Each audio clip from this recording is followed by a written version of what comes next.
name is Madeline Hoke, she, her, hers. I am an associate editor with Circus Talk and co-moderator and co-host of this panel, Aging Circus Bodies, with the extraordinary Jennifer Miller, founder and director of Circus Muck. Hi, Jennifer. Good morning. Good morning. I'm also honored to briefly welcome our panelists, who will give more full introductions in just a moment. We have Lena Johansson, Joint Artistic Director of Mimbra in London, England. Good morning, Lena. Good morning. Welcome, and it's midday there. It is earlier in the morning for Jennifer and I here in New York. Welcome to Simone O'Brien, co-founder of Seed Arts in Australia.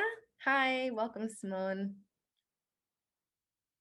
With your great background. And Penny Spears, Guinness Book of World Record holder and proud mother of two, also on the East Coast. Good morning to Penny. So here we are, spanning many time zones with Simone, late evening in Australia, and some of us early in the morning, and Lena midday. So thank you everyone for offering your time, which I want to recognize as our labor in this practice of sharing our expertise, your voice and your experiences to this conversation. As for me, in addition to working with Circus Talk, I'm also an adjunct professor of aerial arts at Pace University, and I'm a graduate student at Gallatin, NYU's School of Individualized Study, where I'm researching contemporary circus as an experiential commodity in the US, which are topics for another day. Currently, I'm in Brooklyn, New York, on the unceded lands of the Lenape and Canarsie peoples, and I pay my respects to those indigenous tribes and all those who care for this land, past, present, and with the future in mind. I'm a middle-aged, cis, hetero, able-bodied white woman. I'm wearing a green turtleneck and earrings, and my dirty blonde hair is pulled halfway back, and behind me is mostly a white wall with a bit of a bamboo plant in the corner over my shoulder. I also hold privileged positions as a creator, teacher, and academic, and I am grateful that my accessibility and technology needs are met for today's event. And I'm really excited for today's conversation. This panel, Aging Circus Bodies, is part of a new series called Circus Bodies that Circus Talkers producing and I am facilitating through the spring of 2021. The goal of the series is to provide a platform for the ongoing conversations about performing circus bodies. The topic is not new by any means, but generating conversations, holding space, and lifting up these ideas in multiple ways and multiple venues is important. The series will focus on performing circus bodies as creators of culture and powerful agents that shift norms and perceptions. And I want to share with you just a little language from the introductory article that I wrote.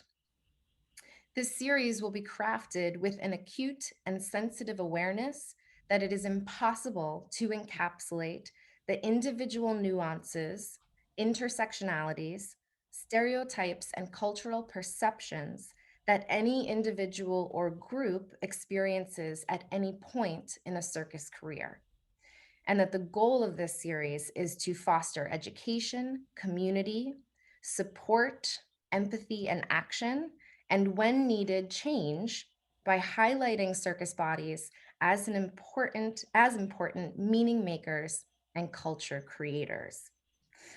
And with that, I'm going to pass the Zoom baton to my distinguished co-host, Jennifer Miller, who suggested this particular panel back in August of 2020, and it has bloomed into this amazing series of articles and conversations. So Jennifer, again, thank you for co-hosting with me today.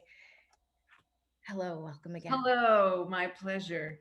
I'm delighted to be here and excited about the whole series. I didn't know that I'd sort of end up involved in this one when I sort of said it in that off the cuff manner, because I was probably feeling tired and worn out. But there is so much interesting stuff to talk about here, and I'm really looking forward to it. So, but first introduction, I'm Jennifer Miller, she, her, they, embracing the fabulous category of woman and moving aspirationally into the future when maybe we are beyond the binary. So I'm hovering in all those worlds right now. I am the founder and director of New York's own political queer circus, Circus Amok. We've been touring the parks of New York with free shows for some 25 odd years. I'm also a dancer, a director, an actor. I'm a professor and the coordinator of the Performance and Performance Studies program at Pratt Institute. Though I usually live in Brooklyn on the occupied lands of the Lenape and Canarsie people, I'm currently in Northeast Vermont on the occupied lands of the Abenaki people of the Wabanaki Confederacy. And I pay my respects to these indigenous tribes and all those who care for this land that we're on. I am a middle-aged, cis, bearded Jewish woman. I'm wearing layered blue shirts. I have a short little beard. My shoulder length hair is in a top bun. I'm sitting in front of a white wall with some yellow and red objects. And my accessibility and technology needs for today's event have been met, and I'm delighted to be here. I will pass the Zoom, pass the what do you call it? The Zoom baton on to Simone. Okay. Hello. Hello. My name is Simone O'Brien. I am she, her, hers. I am the co-founder and joint artistic director of CIRCUS Australia. CIRCUS is a small community arts organisation who sees our vision sees resilient creative community, believes in resilient creative communities, and our mission is to co-create works of community engaged art and theatre, circus and spectacle, working with schools, non-government organisations, communities, businesses and other community members to co-create works of distinction. The organisation has been running for about 3 to 4 years. We are fortunate to have a philanthropic benefactor. And which has been impacted by COVID. I teach circus I share the joys of circus with people with disabilities and young people, and particularly young people in the 2 to 4 bracket.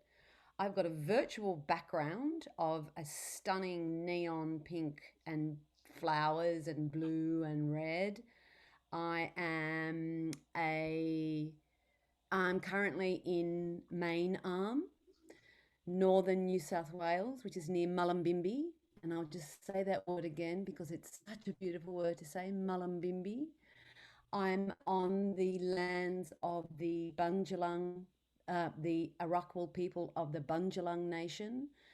I acknowledge the traditional elders past, present and future, and I acknowledge that our Constitution, Australian Constitution, doesn't acknowledge our First Nations people. Always was, always will be Aboriginal land. Am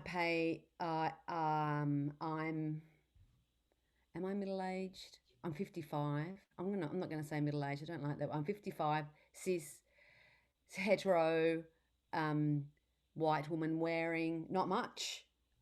Dirty old white singlet with David Bowie, hand-drawn David Bowie painting on it with some sewn-on sequins. Diamantes. My hair is hennaed, grey underneath, but it's got the beautiful colour of red and it's short, kind of 50s style. And my accessibility and technology needs for today have been more than met, and I'm very grateful. That's me. Great to meet you. Thank you. Nice to meet you. Lena, will you introduce yourself more fully next? Thank you. Hi. Hi, I am Lena Johansson, she, her. I am Joint Artistic Director of Mimbre. I am Swedish, but I'm based in London in the UK. I am I'm going to use the word middle-aged, cis, bisexual white woman with short, blonde, cropped hair with purple flames painted into the sides and the back, because that's how bored we've been getting in lockdown here. So, kind artistry of my daughter. I got a black sleeveless top and I sit in front of a white wall.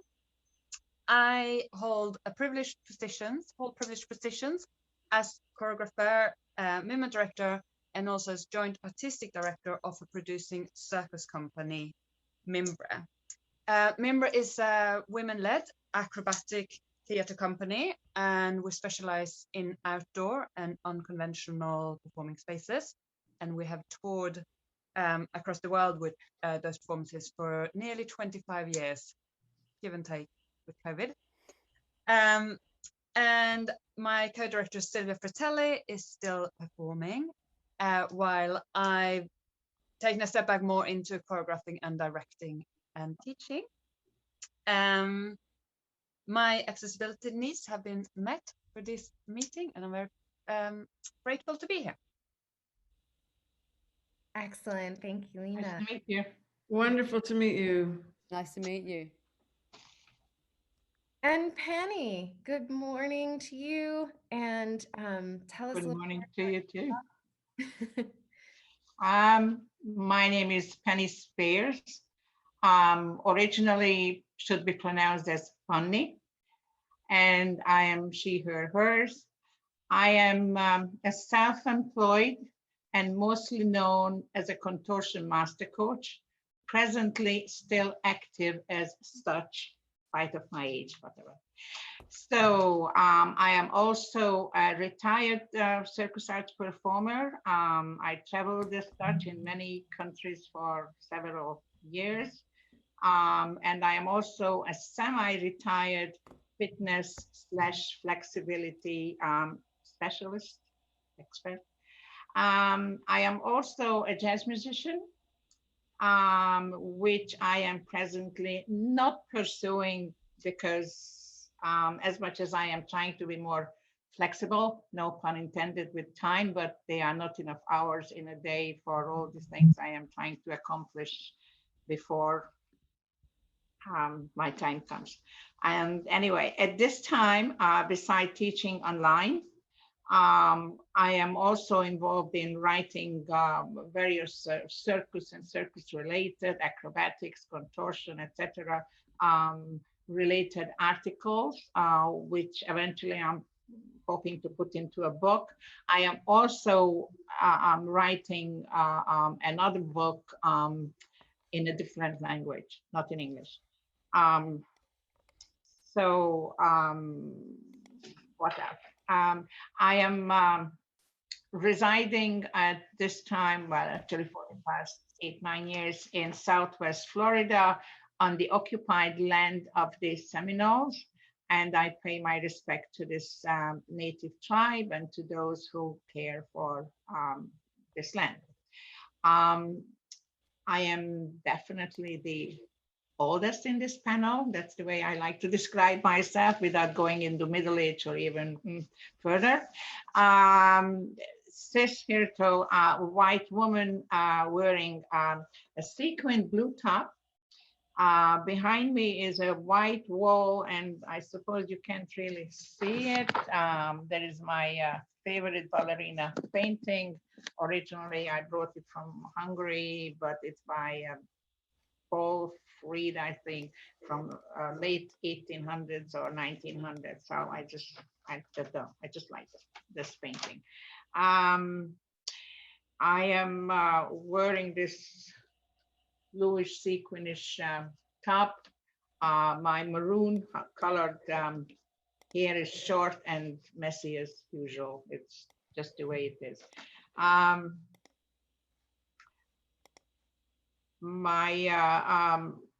My accessibility and technical needs for today's event have been met. And I thank you so much for inviting me, and nice to meet you all. And hope there is more conversations after this, and we meet in some other panels as well. Great. Nice to meet you, Pani. So shall I just take it? Something about being 7 a.m. here, although I often, as I age, I'm waking up earlier and earlier. But I'm just feeling so open. I just found that whole series of introductions so moving for some reason. I have to stop for a minute. And I think the beautiful list of land acknowledgements from around the world and the beautiful descriptions of people. Seriously. So I feel like as we've all come together, what I'm seeing in our question collections is kind of three areas. One is really about us as performers, and we have a lot of artistic directors, and so this other body of questions about people hauling these these organizations around and how that wears on us over the years. And then I think we have some questions about our feelings about circus community and circus culture. I wanted to start in, I think, just with questions about practice. And with this, I also feel like we're talking about aging circus performers, with the more producers, directors, and bodies. So I wanted to start in with bodies, I think, and just chat amongst ourselves. Just get to know how this is going for other people. How are folks feeling about practicing, skill stuff or working out? I mean, I'm a juggler primarily. In terms of my circus skills, I still danced and did acrobatics and rope walking, but that is the one I'm good at. And I'll just start out for a second to briefly say, like, I got so into producing and I figured I'm never gonna, my skill level is my skill level, it's good enough. And then I come back, and all of my practicing for the last while, when I do it, and in COVID, I've sort of gone back to once a week juggling more than I've done in years, is about sort of getting to where I was 20 years ago. So I just wanted to hear how people felt about spending our first part of our lives like trying to get better and then maintaining, and then I don't know. Does anyone have any comments on that? On this? Yes, Lena, you're nodding. I'm gonna, and then maybe Pani after that. Well, so I should do a declaration first, maybe, that I stopped performing actually quite mid-30s because of a lot of injuries. So I had to take a step back because I was like, I can't keep going on working in pain all the time. But as a choreographer and teacher and director, I keep on having to maintain my skills just to be able to do my job. And I do find it really interesting that the skills that I had, they're there. Yes, you lose them a bit, but you can sort of regain them quite quickly, surprisingly quickly, I find sometimes. But as soon as I start trying to learn new skills, then my injuries flares up. So I'm much more fragile to bring new things in with the body. But there are some things I find in my body that I still got like shoulder muscles that I don't deserve to have. I don't do enough training to deserve these muscles. But it's like my body gone like, yeah, it's okay. We decided that, you can be there, you can do it just now and then and do. So that I find quite interesting. We did a talk we organized a talk this winter with our physiotherapist, Tanti Tran, who we've been working with our performers for quite a while now. And she prepared a talk about training the aging body as a circus performer. And it was super interesting, the things she went through, very like physiologically, and things that, difference between what you need to do for maintenance, what you need to do for injury prevention, and what we sort of all know, that like when you get an injury, it just takes a lot longer to recover. And I always feel like that's the main, like just the most obvious thing as an older performer. I just feel like I got a rucksack full of injuries and I just keep adding things in there and nothing goes away. It's like, no, I can't do that neither. And that's I think I find the most frustrating, that like, even when you think something is sorted, you do something and it flares up and you're like, oh.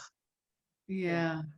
Do you ever feel frustrated that you did certain things when you were younger that brought on these injuries? And maybe I should have not decided that I, as a woman, had to lift all of the huge men, for example. Um, or would we have gotten them anyway? Yeah. I absolutely feel like I could have been wiser when I was younger. And I know that like there were gigs that I decided to go and do on a really like acute injury that I think if I would have been more patient as a young person, I would I might have been able to extend my performing life by years. And yeah, I think that's one of the things is like as a young people you think like if I miss this gig that's the end of my career, and it's like no it's not. But if you do that gig on an injury without looking after that injury, you really might cut short several years the other end.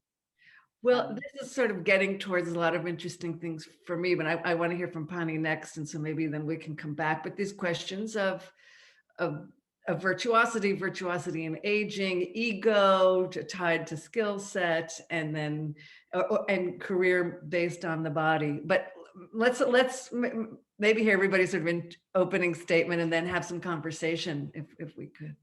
So Pani. So I have a lot to say about that. Simply, again, not that I am bragging, quote unquote, because I'm the oldest in this group, Brag but because my circus education comes from a different background than I assume yours do. To begin with,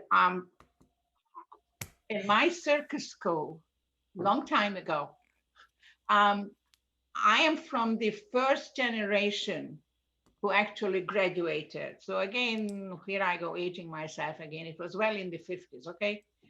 So our teachers didn't know how to teach.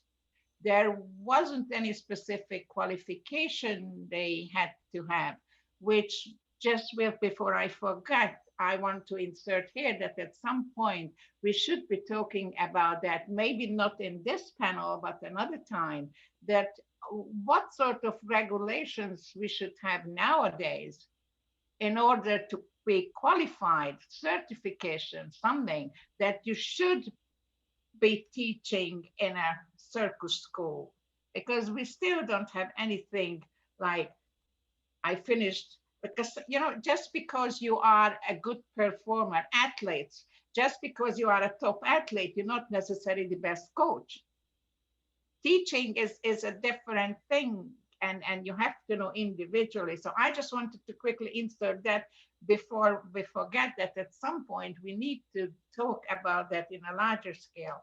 So again, some of our teachers by instincts were better than others.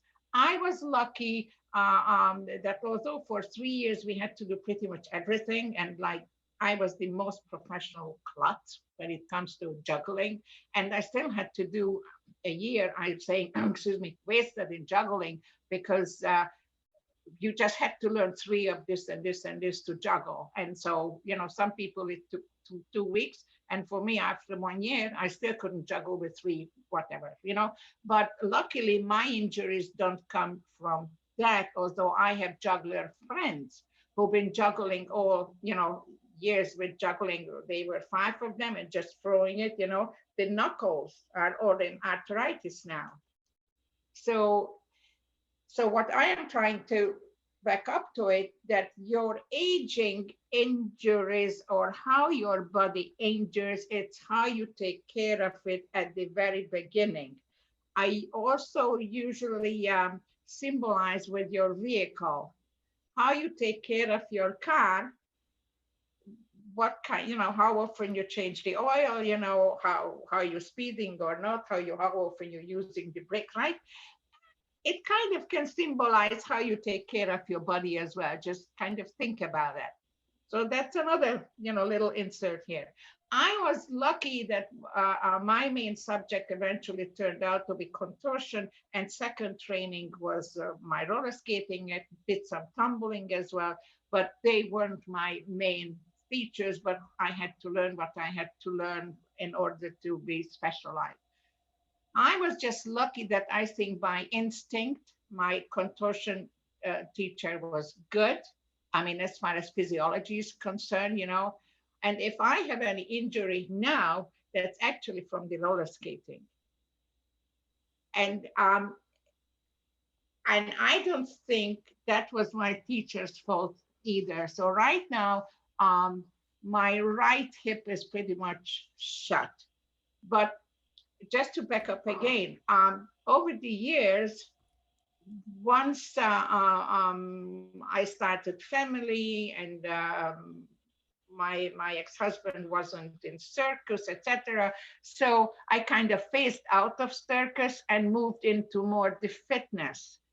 So even in my British days when I used to live in England, I was working in various fitness clubs, exercise. So my body was still in moving and in motion. So I kept fit, not at the circus level, but still. And then when I moved over here, all these years too, I've been known most in the fitness industry until at some point, about 15 years ago, I gradually started to convert back again to the circus world. And then more or less, I did it both. So I always try to maintain my body to the best I could. And when you teach 10 exercise classes a day, you have to be pretty fit. So that was my way of, again, subconsciously trying to remain as fit as possible. I did not need to do my contortion stuff physically anymore. I think I was still in my 60s when no problem whatsoever. I was able to do the splits without any special heavy duty practicing, but it was just God's given, talent that was my thing. So, and that applies, I think, for whatever skills you do. If you can't do your own thing, try to, how in sports you do cross training. Well, the same kind of applies to us too. Try to do some cross training, something similar, and if for nothing else, there is always fitness. You can be a fitness instructor, so it's not so strenuous on your body. You don't have to teach 10 exercise classes a day. I did because I was self-employed, and that's how I made my living and supporting my 2 children. So sometimes you have to do what you have to do. Yeah, that's a very interesting point that maybe we could talk about, is this transition from maybe our central activity to then you look for something that you can do with your 40-year-old body, your 50-year-old body. Exactly. And then you try to take.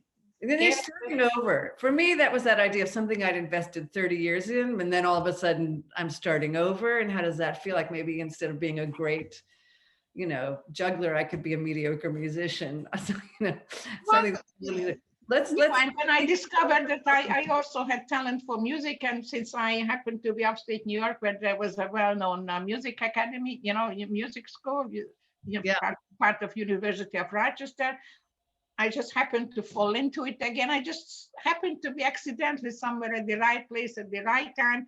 And then instead of performing as a circus artist, now I was able to perform as a jazz musician, so I still had my applause, which is sometimes you must have if you get used to it. As long as you get the applause, is that exactly, what it is? So whether you do, Did you have something you wanted to say on this topic, Simone? Sorry, me? Yes. Yeah. I started circus too late. I say that in inverted commas, particularly according to the Chinese trainers who came out to Australia in 1986 and kind of kick-started the contemporary circus movement. So it was the Nanjing Circus Project. And there were 2 great communist movements of teaching circus in Australia, the Chinese in 86 and then the Russians in 91 post the fall of the USSR. So the Chinese really weren't interested in teaching adults. I started at 24, I discovered aerials. So the Chinese were a bit like, why? Why we can't bend or break you or train you, and you're never going to be any good.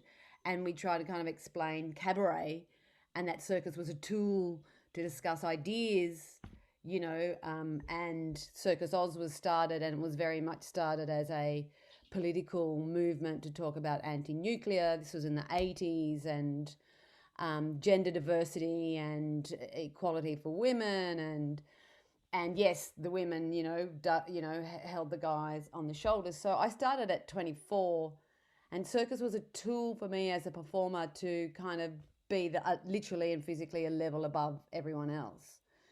And so, I just went at it hammer and tongs. And as Pani was saying, there was technique, but I don't think there was great knowledge around physiology. And now that I've discovered Pilates, like I think many circus people have, or Feldenkrais, and you realize what you were doing before that knowledge of, body stability and core stability. And you think, no wonder I ended up with a dodgy shoulder that, 20 years later, I had an operation on just as I was hitting menopause, just as frozen shoulder came along. So, I was like, you had this little chicken wing. Whereas, in the 90s, I was just like 65 kilo double base of a double trapeze act. And it was, pretty shocking I had the body memory of being able to, do this stuff on the trapeze, lift someone up and do all this stuff that I loved. I had the body memory, but I couldn't actually do it. And so that was a shock to the ego, but also a shock to the kind of adrenal, like, swinging doubles was my thing. I loved it. Yeah. And so it was, you kind of have to let go of being able, like, okay, that was then. And actually, I find the older I get, the more sedentary I get. So I think I'm a lazy person trapped in a busy person's body. I can totally relate to that.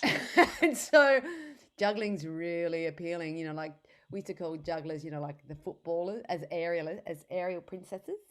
We're like, jugglers are like the footballers of the circus world. They're so thick, and now I'm like, no, juggling's great. It's really good. It's like soft, and you don't have to work hard to get noticed. As a shrink once said to me, why do you work so hard to get noticed? This is after I'd had major injury, accident, like everything conspired, Pluto and Saturn, cross, blah, blah, blah. But the thing I like about circus is that it's an umbrella, it's a broad church. So if you don't want to do aerials anymore, and I don't, it hurts.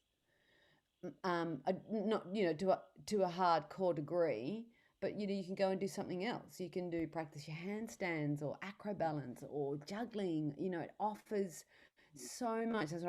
That's what draws me to it every time. And I also really like it because it's a socially acceptable form of torturing children. So that's always good.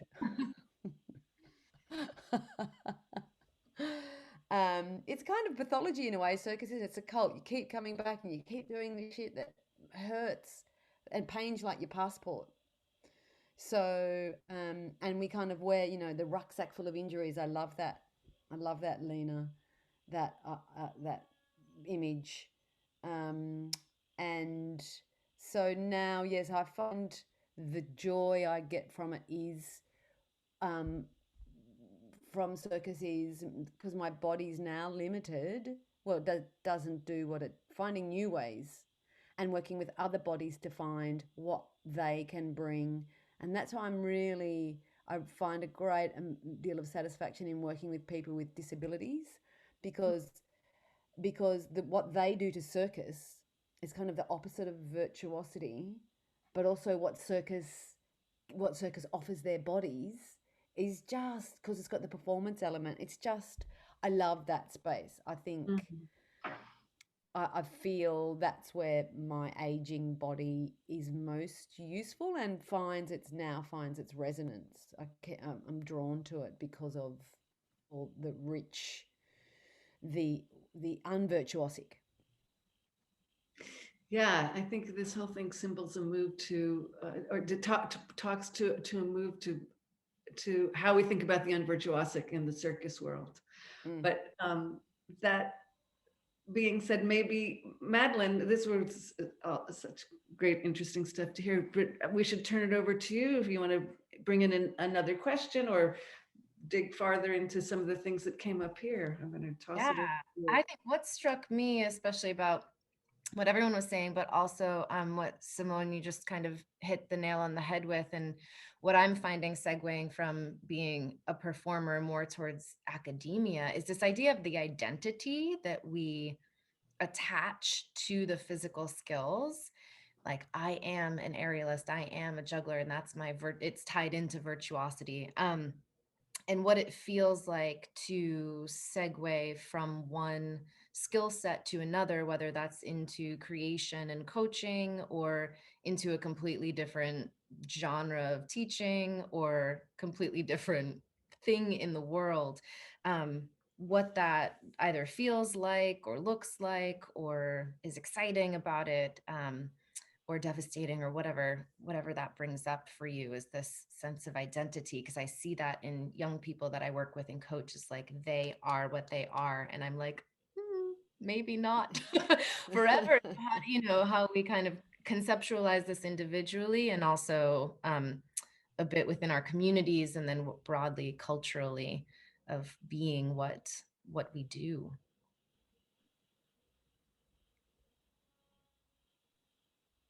I find it really interesting because when I took the decision of stopping performing, I know that was partly that thing about identity. I should have been able to do less, and then I could have kept performing. But I found it so hard to stop myself of keeping going with the higher tricks. And I just came to a point where I was like, I can't do it. So I have to take a step back and stop. Because that thing of like admit the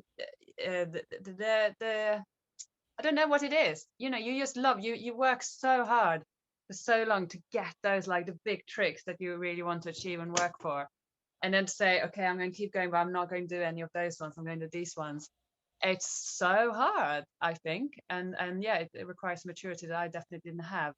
And also, I think like I have done stepping into choreography and directing. I am loving it, so I have no regrets about taking that step. But I kept saying like, oh, I would like to come back with applause.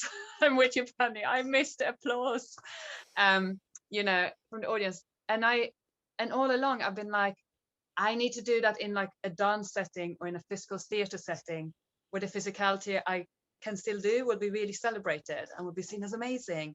But I find it hard to see how I can fit that in the circus where I know that I'm nowhere near where I used to be. So I do think it's very psychological, that whole thing of letting go. On the other hand, I should say that as a director, we often would cast a mature performer over a young performer because a performer with experience, they can do this one trick and make it look amazing. And it could be a trick that isn't actually that hard, but they know how to present it, how to hold it. They got that sort of like, or like the clowning skills within that like beauty of the simplicity. And then you have some like amazingly virtuous young performers who just like rush through all the tricks. And you're like, the audience didn't have any chance to appreciate that. You didn't have that skill to present it. That's obviously a generalization, and you have young performers who can do that and others who can't. But that is definitely something that as a director in choreography, I love working with all the performers who have that insight in themselves and in their bodies. Amazing. Yes, Penny. Yeah. Just before you started on it, that's exactly what I was going to tell you, that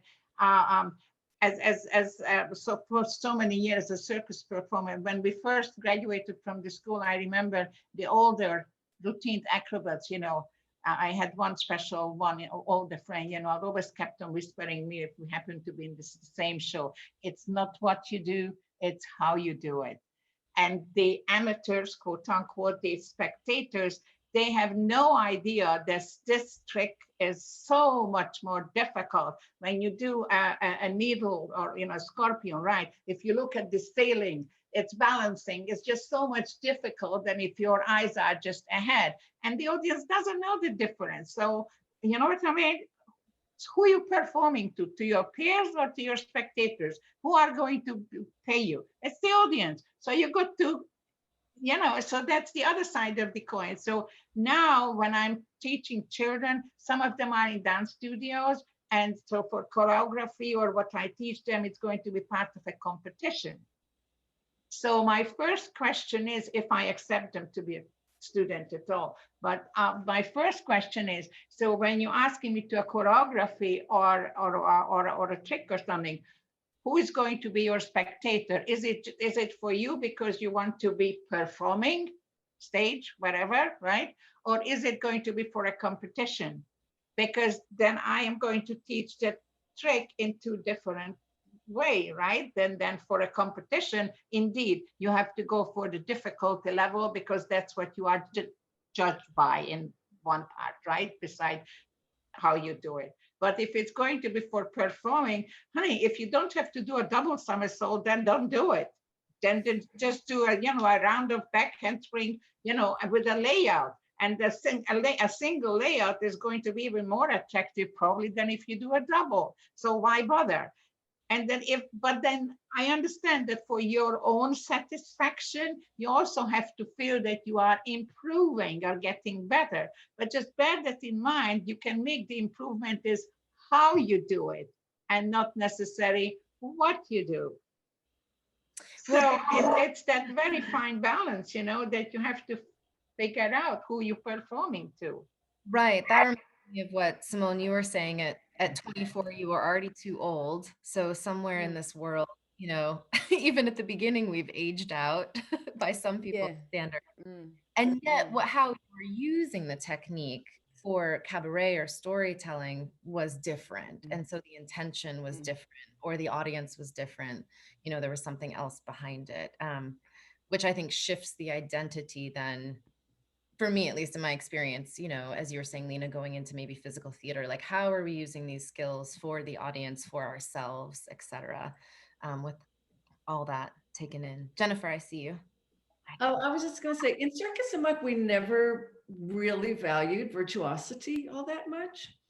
But Penny raises this point about the pleasure of improvement, and I think that's was what the center of this earlier question is that's a big loss, even if it's not getting a trick. It's how much of my pleasure just when I'm solo practicing came from improving, came from teaching myself.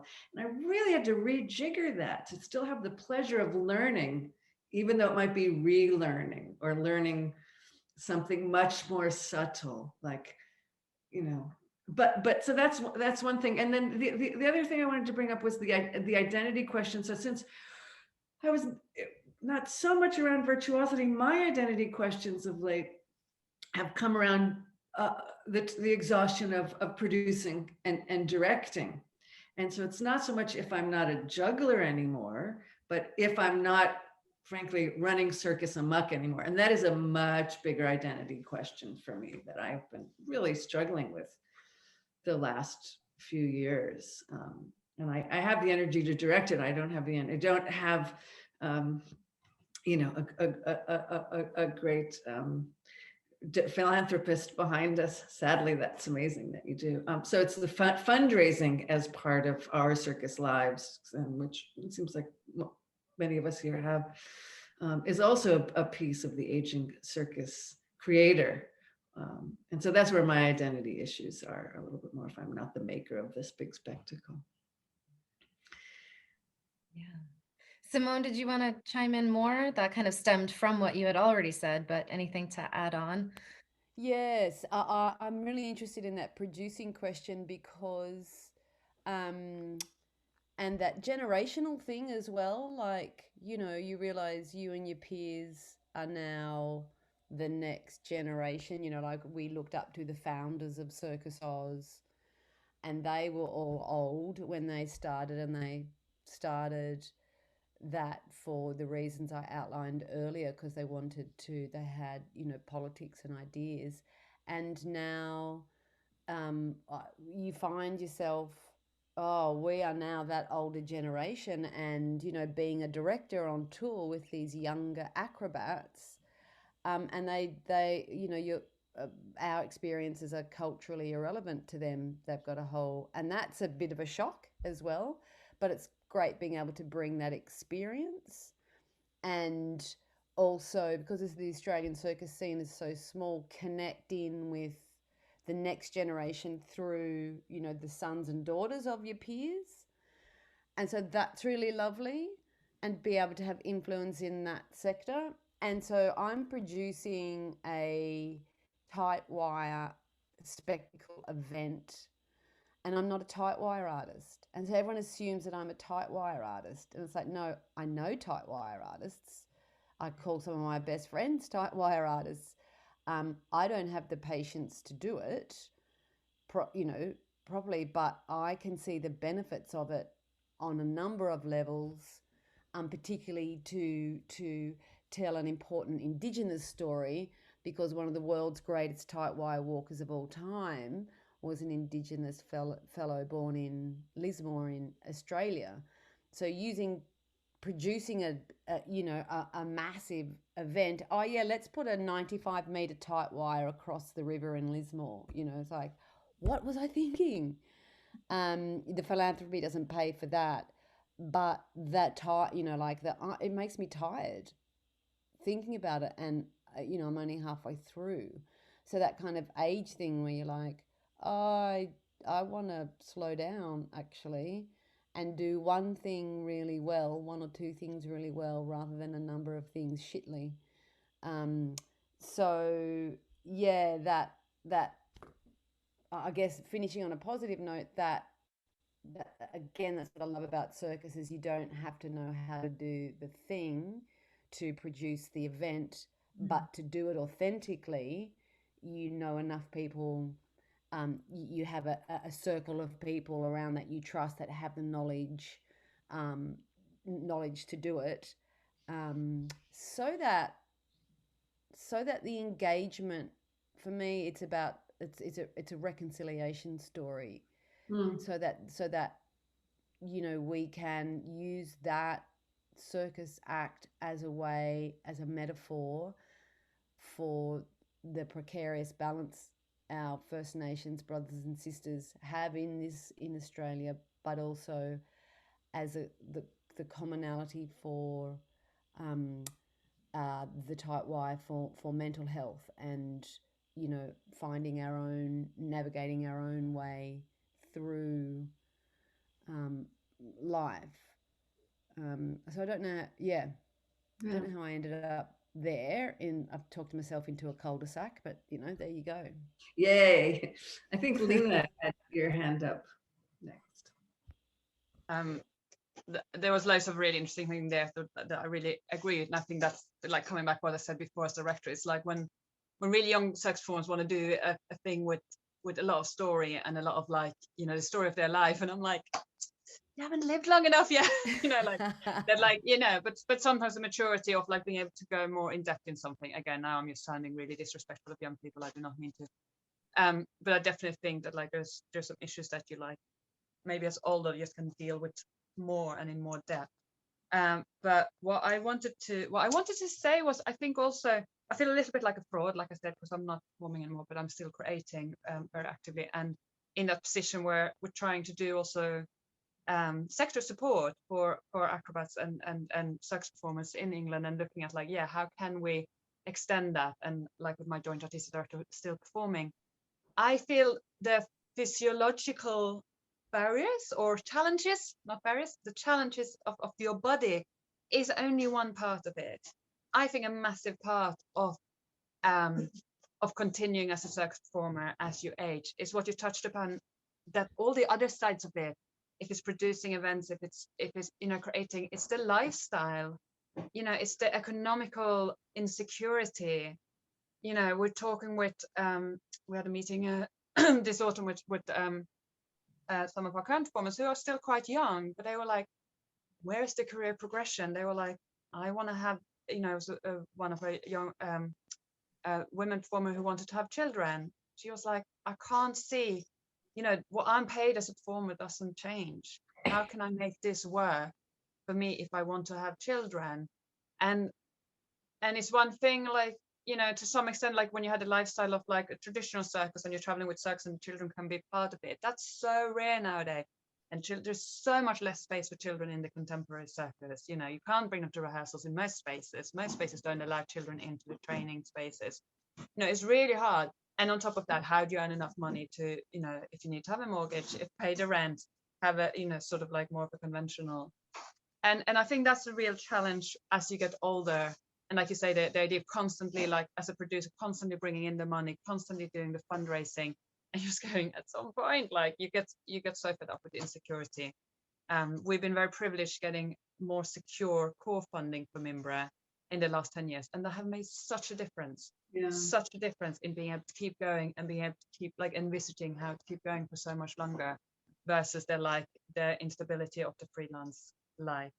So yeah, I just thought that was, and as a company, like we're, you know, having had children and then continued performing and continued touring, and then seeing like the influence on like then loads of our performers go like, oh, you can do that, and then they go and get pregnant. We're like, no, you know, but actually, you know, trying to set role modeling for that, and trying to look at like, okay, how do we allow for that? How can we allow for that when you want to come back?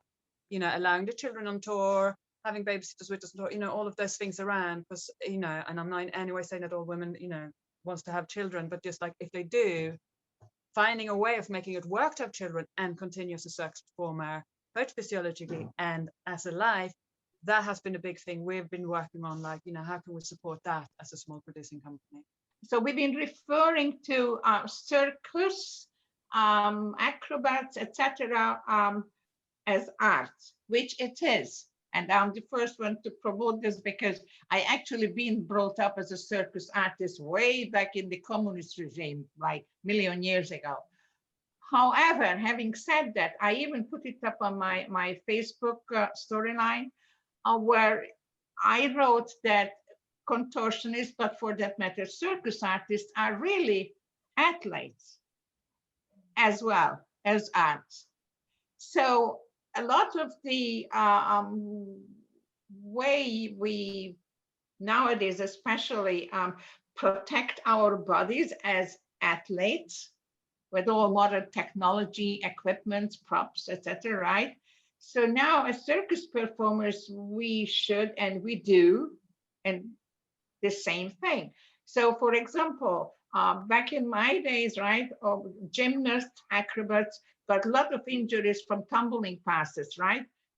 Nowadays, when you do tumbling passes, I was just posting some gymnastics, you know, the gymnastic girls, you know, on these new floors, right, which gives you a little oomph, you know, they just throw those double somersaults or double layouts, you know, which was impossible even to think of back in the days, less injury factor. And now acrobats are beginning to train as well, although the manege, right, the circus ring is really not equipped with the same kind of flooring. I'm just talking now from a tumbling point of view, right, as a gymnastic floor.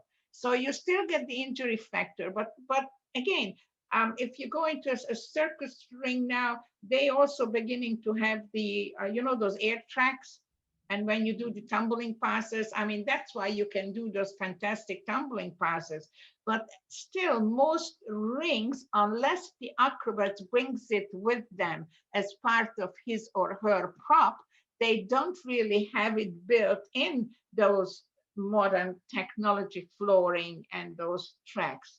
So hence you have to have, and nowadays it's also, you have to consider, especially when you have to fly, I mean, how much equipment you are trying to transfer to support your act, right? Yeah. So, and the less you go with, the more transportable you are, the more transportable you are, the more engagements you get. Right. The more versatile. That's another thing what we should be talking about, that back in the days, or certain acts even now are one act. When we grew up, we were trained already that we had 2 or 3 acts. So people who are you putting together a circus show with less number of people, you can get a great 2-hour show together if everybody has a second act. As a performer, financially, I made out better too, because the director or whoever engaged, or the agent, right? We were engaged with our number 1 act. That was our main act. That was our billing act, right? So that was what was based on how much we're going to make. But then they would ask, do you guys have a second act? Because now, if you have a second act, you won't get the same amount of money as you get for your first act, right? But you get a second act. Why not? The show has two parts. You can do one act in the first, you do the other one in the other one, different costume, whatever, right? People may or may not recognize you, doesn't matter. You can do two acts. As a director, as a financier, right? You are better off too, because now you're getting two acts for less money. And then sometimes you may even have three acts.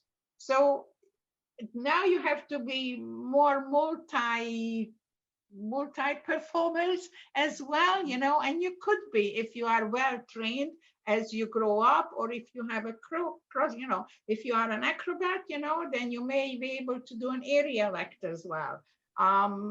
So That that's another way, you know, to put together nowadays a show with less finances, because finance is always a problem, you know.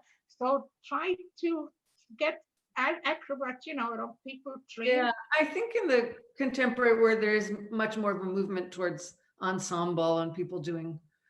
But Lena, you wanted to say something. Absolutely. I think in contemporary world the performances are that, but and obviously this is different for all the different circus schools, but I feel that some circus schools are still stuck on the idea that you have to focus on this one skill that's going to be your absolute main skill and you're going to be the best one on it. And I had exactly that discussion, Penny, with here in England with National Centre of Circus Arts a few years back when I directed their graduation show. And I was really shocked about how little they had trained in the diversity of skill, in cross skills. And the focus was just so much on just this one skill. They specialize early, they, you know, and it's all pushing on that skill. And, you know, and when I questioned it, they said, oh, but this is a degree. That's what you do in a degree. So they should have that diversity coming in from their like earlier foundation levels. And I'm like, yeah, but they don't. They don't. And a lot of people come from gymnastics, so they don't know how to juggle. They don't know how to do all these other things. Like, and both artistically, I find it so much more interesting to work with performers and direct performers who have a variety of skill. But then also coming back to the conversation in the earlier in our conversation, for your body, it's so much healthier when you do a mix of skills. If you only stand juggling for 8 hours a day, you are going to get so much tension built up. If you only go for the like impact acrobatics, that is too harsh on your body to do with that stuff. You know, once you actually train, you know, if you train aerial together with the acrobatic, they're like lengthening with the impact, it helps your body, you know, and it will give you longer last. And then, you know, in terms of sports science, you know, they get footballers to, you know, learn salsa or ballet or different, you know, different dance or just do totally different things because it's healthier for the body. And there's only so many hours a day they can train football without destroying it. And that is so true for circus as well, but I don't feel that all the circus schools have caught up with that. So I am so like behind you on that, Penny, like so agree, because I think both artistically and physiologically, we just get so much more out of it if we go back to like that, which traditionally there was the idea that you have like your first, you have your second and third.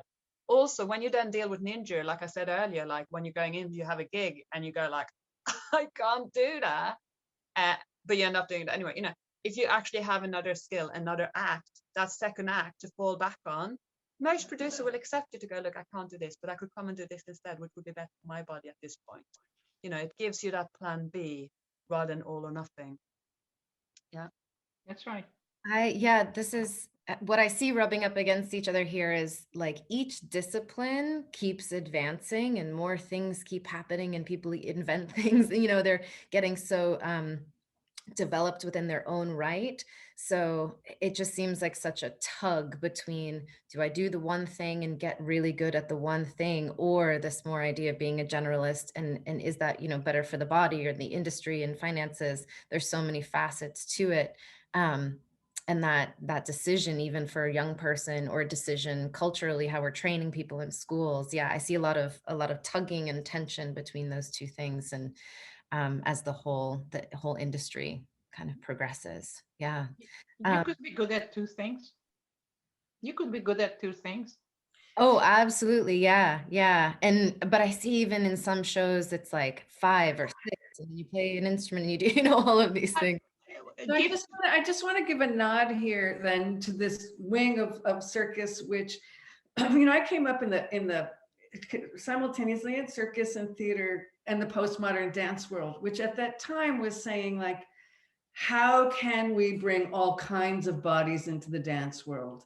And what does it mean in terms of capitalism, which encourages us to like climb to the top of the pyramid, to have a dance form which is not about virtuosity, which even in, which ballet was so focused on, and even modern dance.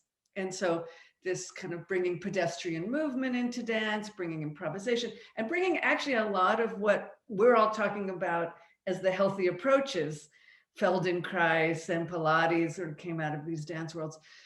So there was then a little wing of the circus world, the new circus world, that was trying to bring in how can we be a circus and not focus so much on virtuosity, right? So that brought in, like, I think what Simone is doing and what we've been doing, a spectacle coming into the street, or of course, then we have the social circus movement. So we've been really looking for that balance all along, which is, yes, I mean, it needs to have the magic of some high flying and some objects twirling and some extraordinary body. Yet how can we have that in a way that will allow the aging body, the bigger body, the body that can't afford all that training? And then in our case, even in Circus and Muck, we had this question of what does all that training do to the creative mind? And many beautiful meditative things, but also, is there a certain individuality or spark of the personality that can get placated? So there is that world of circus which has moved a little bit away from the virtuosity, but is circus a thing that really can't move that far from that, right? That has to have the extraordinary body at the center, and then therefore is really gonna be awkward to keep the aging body in. It becomes more of a theater experience, more of a character experience. We do all that and we call it circus, but I do notice that I get in these realms, even like as we expand to contemporary and new, where I begin to think like, oh yeah, are we really a circus? We never did have that much high flying. And I think we are, but I just want to open up that idea of the circus that doesn't highlight virtuosity, and how does that fit? It still does a lot in Europe. There is circus dynasties are right now. There is a show running from the capital circus of Hungary in Budapest. It's online, and they are actually featuring some of the Hungarian circus dynasties. And don't forget that some of these acts actually, even as they are, just put a different costume on them, and you can put them into a contemporary show. So when we talk about the big company who is doing the contemporary, there is a financial reason also why they like to employ sports people who didn't exactly make it to the Olympics, or what I mean. Yes, there's a little finance, and then they can just mold them and train them the way they want it to do. So, but there are a lot of people, spectators, and I emphasize the word spectators, who still expect to see what they grew up with, the old-fashioned circus. I am torn in between the two, because I don't know. I kind of somewhere in the middle. I like to use and all that. If it's just the way it is, that's how it's supposed to be. Yes. But then there are some acts which kind of on the middle, and I think if I mold them into a more contemporary show, actually I'm doing an advantage for them and to their benefit too. So it's up to you, a choreographer, director, to understand and to know which way you want to go and where your market is. And again, the bottom line is that you have to survive, and it's what people want. And where, so that's, again, you have to be a juggler, to figure these things out. And it's not easy. But and the same show, the same show, it's not going to get the same income or the same applause in different countries, because then you're going into culture.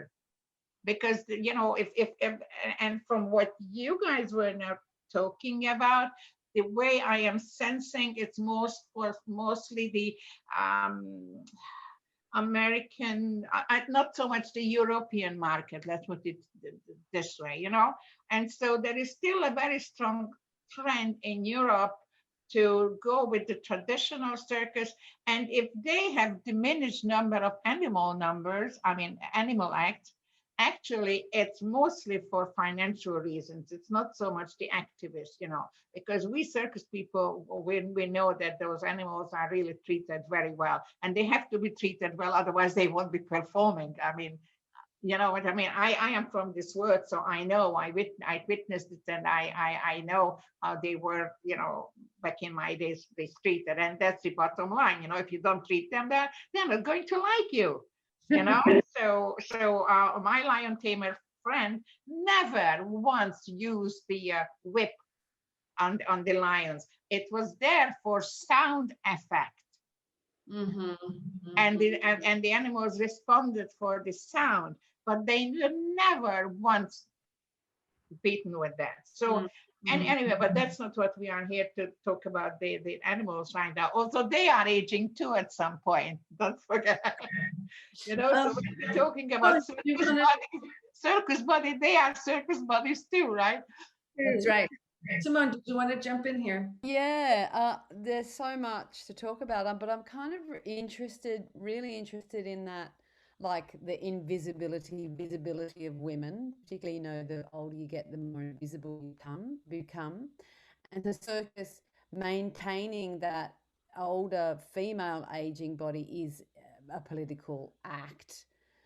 And to the point, and I'm reminded of this dance piece that a contemporary dancer did, and she wanted to be nude on stage, and she invited a older ballet dancer, a woman in her 80s or 90s, to also be nude on stage with her.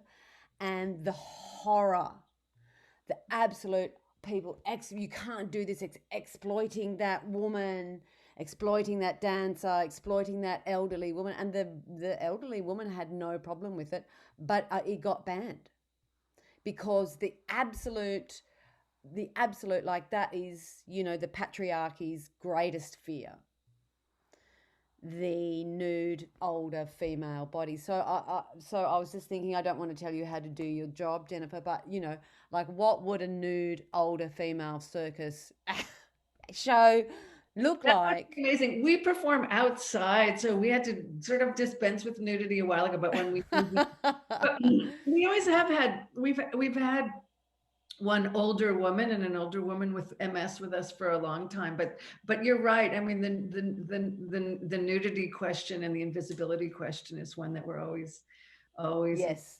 Yes. And there's a famous performer, Deb Batten, in Australia, and she's a gymnast by trade, and she'd be close to 60, and she performs in a group called if I had a memory, called then there's that. A Good Catch, I think, is the name of the show, and there's 3 different ages of women there, Spencer, Sharon, and Deb, and they do a show about their mothers, and there's acrobatics in it. Deb does, standing back salts. She's this really incredible athlete, incredible acrobat and director. And they do this great skit about her forgetting halfway through a tumbling past what she's doing. So there's a lovely slapstick moment there. But yeah, like that classic thing, just a little aside story. They won a Fringe Award a couple of years ago, and getting from Australia to Edinburgh is an expensive task, and they're still in debt. So they got all these great awards and accolades, but still in debt, paying that off. And how the show sold, I'm not sure, on the international market. This was pre-COVID. But yeah, the as you know, being in a women's circus, it's a political act to do that. And so I guess it's the question of, with that aging body, why is that aging, like, why do we do circus? Why do we do it? And I think the philosophy and the reason behind the particular form or the troupe will then help answer where the aging body fits in. So, you know, like there's contemporary circus, which is art, you know, it's more of a kind of, dare I say, middle class pursuit, whereas there's the trad circus, which is entertainment. And, you know, in Europe, the trad circus has come under the agricultural, like in Italy and France, they come under the agricultural department as opposed to the arts department. And then there's, you know, circus as politics or as therapy. And You know what I think, well, I was thinking, interesting to me is when we think of these things as sort of chronologically moving forward and therefore maybe taking on more liberated perspectives. I think there were more, right, Lena? I think there were more older women in trad circus. And that's one of my early memories of loving so much, looking up there and seeing women in, I don't know how old they were, but, you know, with some life in their faces and some meat on their bodies. And this one in Ringling Brothers, you know, and flying on the trapeze and in sparkly outfits. And then, you know, moving forward through women's liberation and all, you know, we are still seeing the young, skinny body as the only body. So that's an oddly backwards movement. We were talking, you know, how crossover to different skills, you know, they are so much lesser known skills, you know, and I also know, like, again, in Europe, back in my days, a lot of them, if they felt or their partners felt that they are not dependable or reliable, that's another thing, trick-wise, you know, to keep them in the act. The partners who you work with, they didn't feel so sure about that.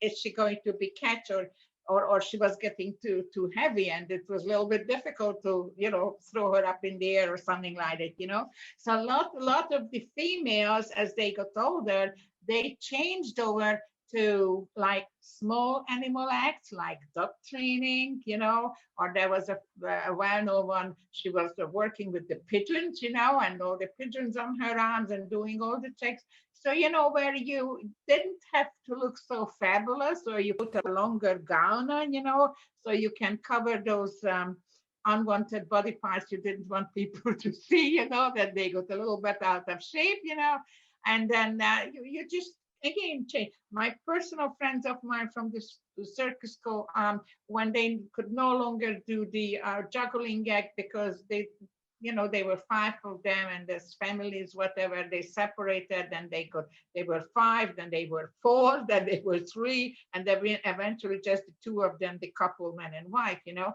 But then when they felt that, hey, these hands are hurting too much, you know, from all the juggling injuries on the knuckles, then they changed over to plate spinning, you know, and they could be still working, getting money and making money. And it wasn't even about the money anymore, you know, but like you said, you know, Lena, that you have this pride that you had to work and you want to be better, you know, and hey, I am 60 years old and I am still getting paid for what I do, you know, and that's where it comes into it, that it's not what you do, it's how you do it. You know, you still have to run around with, you know, those paper spinning act, you know, when they stick them onto the table and then more and more plate spinning all at once, you know, you still have to do some running around. So you have to have some cardio training, but hey, I'm still getting engagements, you know, I saved up some money from the past, so I am kind of okay, you know, but hey, it's nice to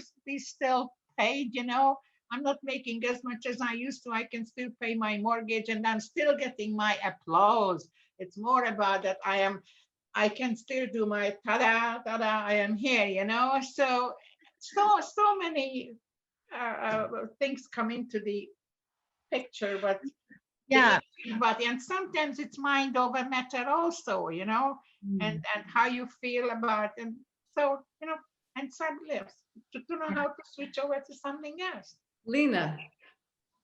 No, I so agree with that, Penny. And it's when you talked about the skills before, and I agree. I mean, circus is about skills, but for me, it's also Creativity. but for me, I just jotted down like the words. It's like it's about surprising, it's about amazing an audience, and it's also something about exceeding expectations. And because of making women, older women invisible, and because of a whole lot of prejudice, actually once you're an older woman, like you will exceed the audience expectations quicker.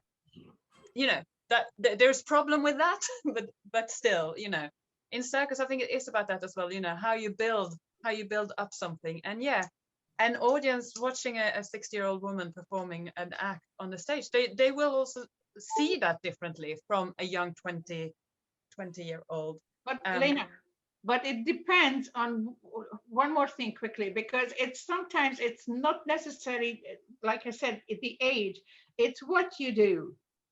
Yeah. When you are 60 years old, and now you have to also think of, as a director, your legal issues.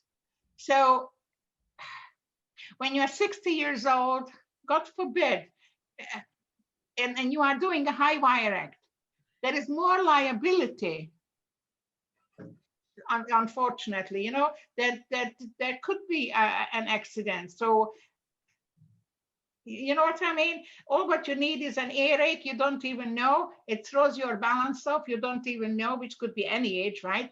And ups, down you come. So from a director point of view, and most circus acts on a real professional level, they are somewhat dangerous. So it costs more for the insurance, you know what I mean, to employ someone. So there are more factors. So it's not necessary, and that's what you got to find. And you may feel like, I can still perform or something, but then now that you switch hats and you put your director hats on, then you're saying, yeah, she can still do it, but I don't want her to have an accident in my show, because then I go there. So there is so many other things to think about, and it depends which hat is you are wearing, So and then at some point you have to realize that, hey,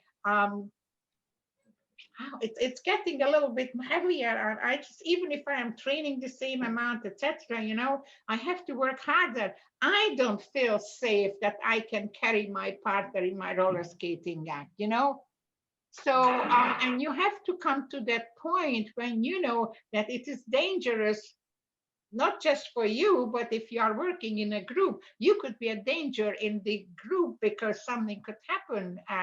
And unfortunately, the older you get, whether you would like to admit it or not, things can happen more often. And then that's another part. If you get injured and you're part of a group, then maybe your recovery is going to be longer than it was when you were 20. So now, because of you, maybe that 5 people act or 10 people act, they have to adjust the whole act if they want to get another engagement or work. And there is nobody who can jump into your place. So, or maybe if it's a duet, maybe you can't work at all because your recovery is going to be 6 months. So now you are stuck. So what's your partner is going to do? So there is so many things. Oh, sorry, we got a little staticky on my end for a second. I just wanted to say, Penny, you're drawing this beautiful picture of what I was seeing earlier in the conversation of like the humans within one circus and the connections between them all and how we rely on each other. And also, as we're talking about all of these intersectionalities between the body, who we are, the skills we do, the audience, the applause, the support, the economics, then, and this is something within this entire series that I'm also grappling with, is like, there's no way to really tease out just one element of any of this, that everything is so intertwined in every way. So I'm glad the conversation went here as expected, and all of the multiplicity of each individual, and also how we're situated in each of our creative experiences. And Simone, something you said that relates to this thought is the idea you were saying in the act that there was a moment of like memory loss that was slapstick. And I was doing just a little mulling and some research before this, and I thought there is this trope of older bodies being funny. It's funny, you know, to see people come out with the props of an older person, the walker, the cane, and then do these phenomenal skills. So maybe it's a younger body portraying an older body and yet being incredibly virtuosic. Um, and maybe how we feel about that, but then also watching an actual older body do skills, we applaud them and it's so celebrated. Again, it feels like a lot within that pocket. So with those two things in mind, sort of greater intersectionality, this trope of playing or being older and being a performing body, we do need to start wrapping it up. So with those two in mind, but then also if you have any last topics or questions for each other, I think we can segue into a little bit of a closure with those ideas or whatever else is on your mind. Lena? Yeah, I would. Yeah. Sorry. I would like to finish with the joy that I have at the Mullum Circus Festival. So it was kind of delayed by COVID. So it's every 2 years in Mullumbimby. And there's the over 50s cabaret. So people can't wait to turn 50 so that they can perform in the cabaret. And we do an act together, and then we do solo acts. And some of the people are more skillful than others. There's a whole bunch of different skills. So Rick, he can still do a standing back, and as much as you don't want that kind of, you know, big finish, you want the big finish, and you know, we build up to it. And so watching, you know, Rick do a standing back salt is, you know, such a joy. And also that kind of contradictory thing of like, well, we don't have to prove anything because we're over 50, but we're gonna prove it and get the applause. And there's I have my 64-year-old colleague. You would like her, Pani. She's very flexible and quite feral. And Jennifer, she's got a grey beard. And so she is pretty wild, pretty out there, loves the garden, comes in with dirty compost feet. And it's so much fun working with her because she really freaks people out. And I think that's a great thing, creating ruptures in the fabric of expectations about how women should behave. That's how I'll finish. Thank you so much. And Lena, you were gesturing a moment ago.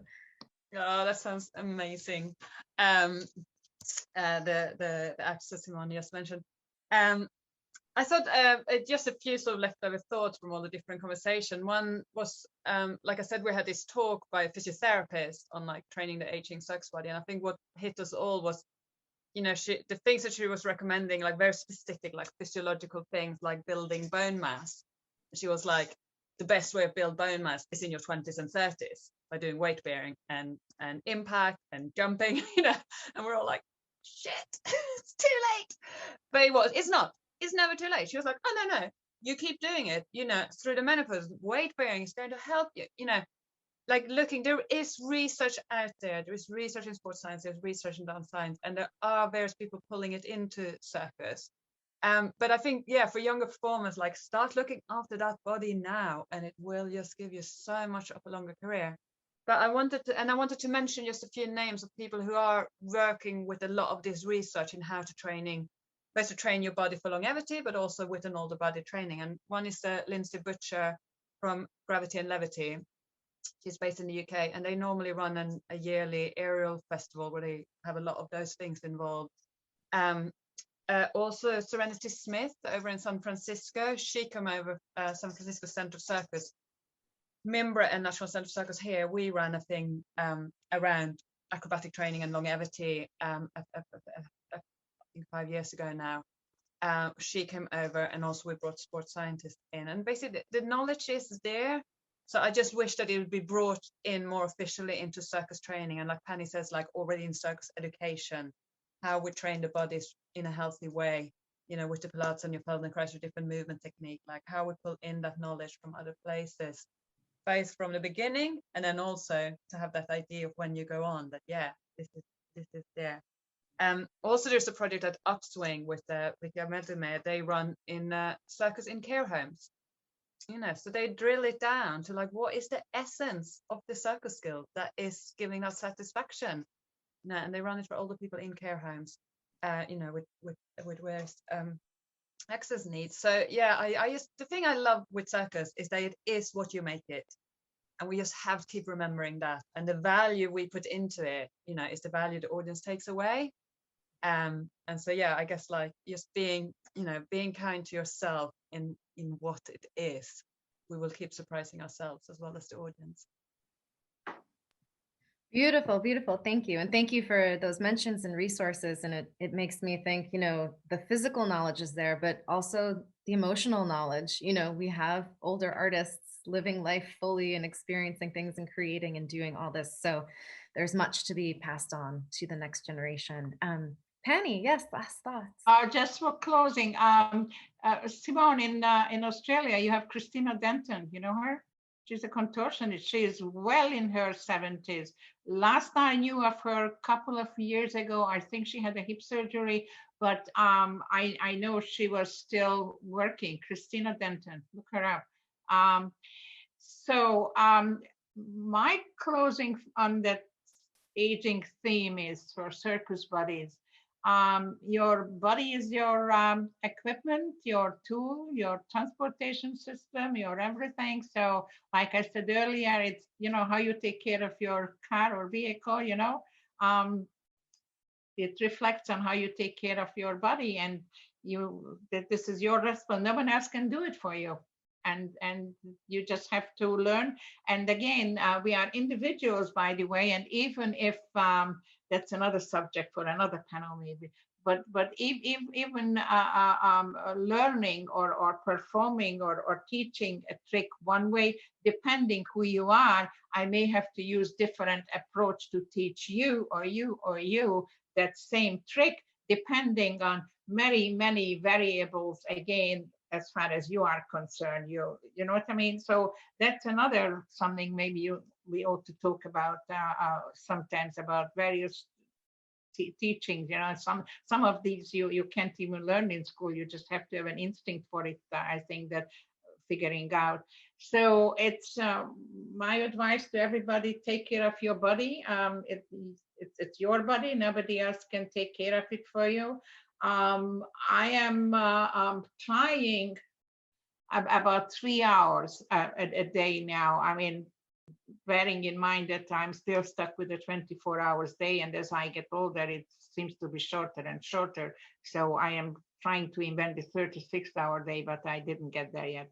So, but anyway, but I'm just saying that's my goal every day. Sometimes I'm successful, sometimes I am not. But for example, when I am at home and I am doing my typing for, you know, working on one of my articles, I have my Google Assistant. This is no advertising for Google Assistant. But anyway, so I have him to keep on reminding me every 20 minutes or so, you know, to get up. And for 10 minutes or so, I do some stretches. So while I am writing, you know, just in my house alone, I can put in, if I add up my 10 minutes here and there, for about an hour of stretching. Luckily, I am in West Florida, so pretty much all year round I can go to the pool. I go to the pool, I do my swimming, my water exercises. Actually, I do most of my hip and cardio in the water as well, because it's easier, not pressure on my hip so much.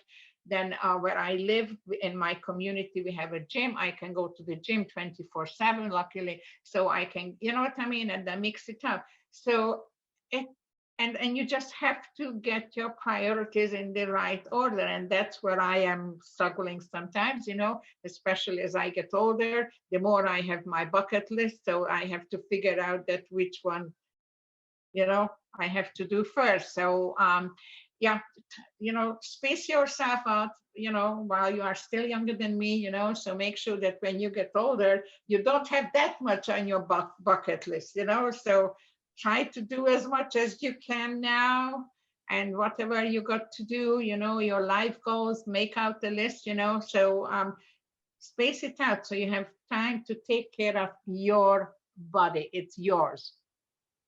Don't even try to blame it on somebody else. That it's yours. You got to do what you got to do in order to keep yourself as healthy and fit, and also what goes in your body, that too. Right on. Your body's yeah, amazing. This has been so amazing. So your body is yours, and you do what you will with it. And I also think your circus is yours. And so we can think that anything can be a circus act. So as if we want to bring different bodies and aging bodies into the circus, maybe we're going to have to change the nature, bring in some new kinds of acts, as other forms have done. So while we privilege virtuosity, maybe we can find the virtuosity in 7 bodies being still for a minute, and then we incorporate, all of these things that if it's politics, if it's community engagement, and we weave these in as we change the nature of the bodies.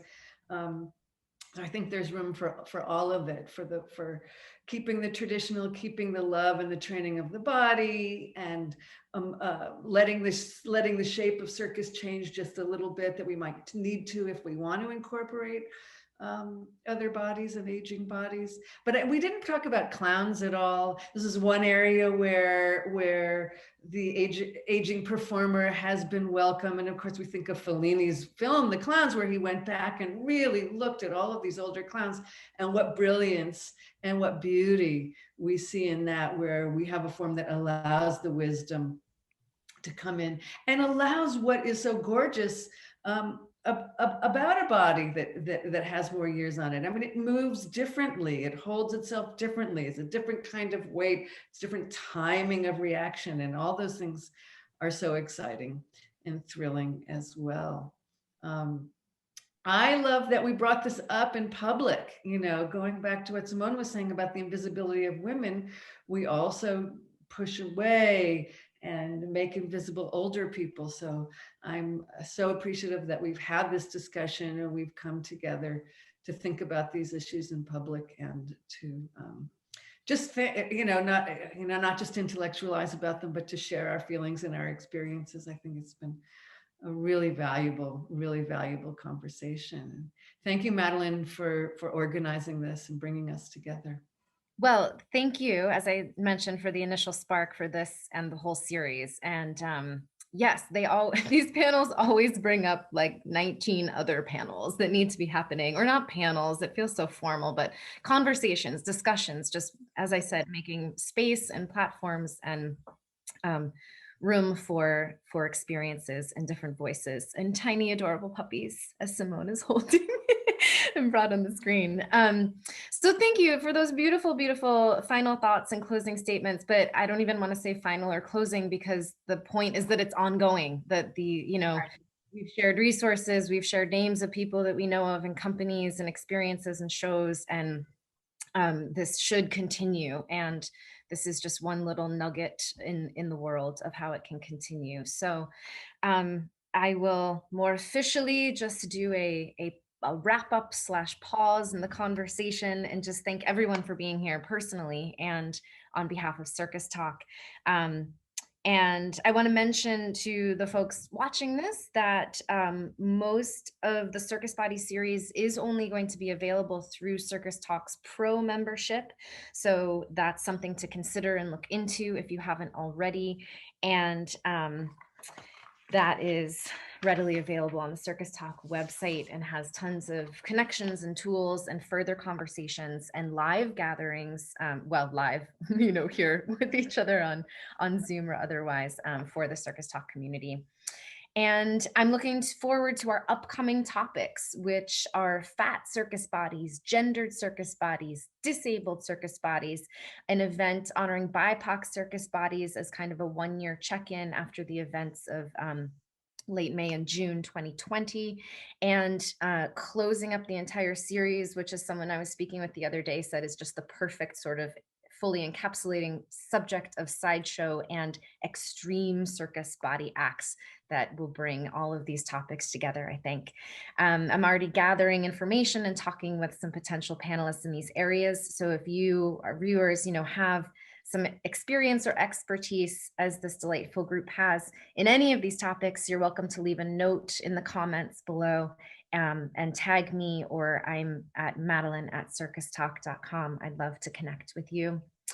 Personally, I always like to thank Andrea Hunis, founder of Circus Talk, and Kim Campbell, our editor-in-chief of Circus Talk News, for making the space for these kinds of conversations. And of course, the global circus community for being curious and interested and supportive of each other.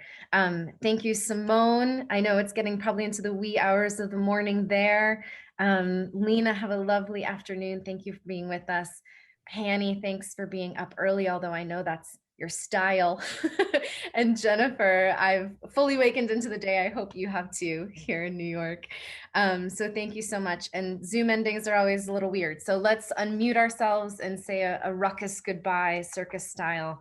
And take one thing quickly, can we exchange some informations with each other so we can keep in touch with each other? Yes, of course. We'll do that after. Yeah, but I'll Thank you, everybody. Thank you for coming. Thank you, everyone. Hey, Thank you. bravo. Yay. Bravo. Mwah, mwah. Happy to meet you.